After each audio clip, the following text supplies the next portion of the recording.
জুলাইয়ের শুরুতেই মাত্র 4 দিনের ব্যবধানে রক্তে ভেসে যায় পাকিস্তানের বেলুচিস্তান।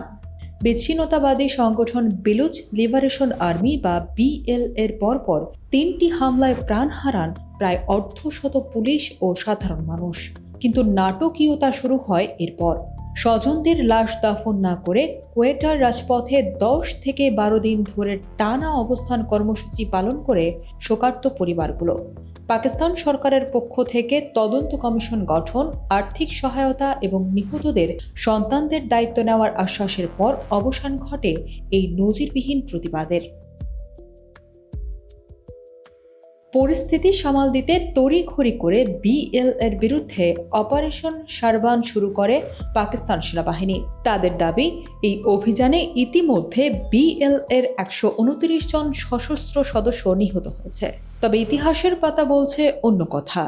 বহুবার এমন বড় বড় সামরিক অভিযান চালিয়েও এই সশস্ত্র গোষ্ঠীকে পুরোপুরি নির্মূল করতে ব্যর্থ হয়েছে ইসলামাবাদ।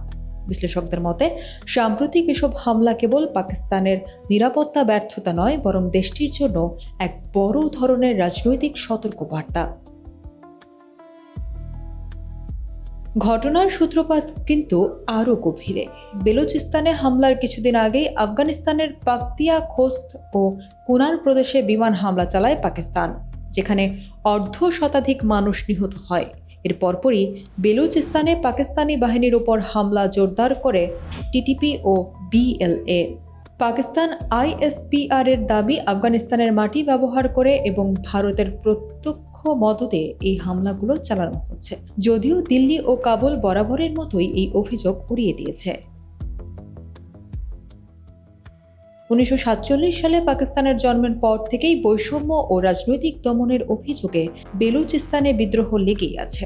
তবে সব পাকিস্তানি বিশ্লেষক আবার ভিন্ন কথা বলছেন। দেশটির নিরাপত্তা বিশ্লেষক আলী চিশতির মতে মূল বেলুচ জনগোষ্ঠী নয়, বরং ভারতের সমর্থনে পরিচালিত একটি ছোট সশস্ত্র গোষ্ঠী এই অস্থিরতা তৈরি করছে।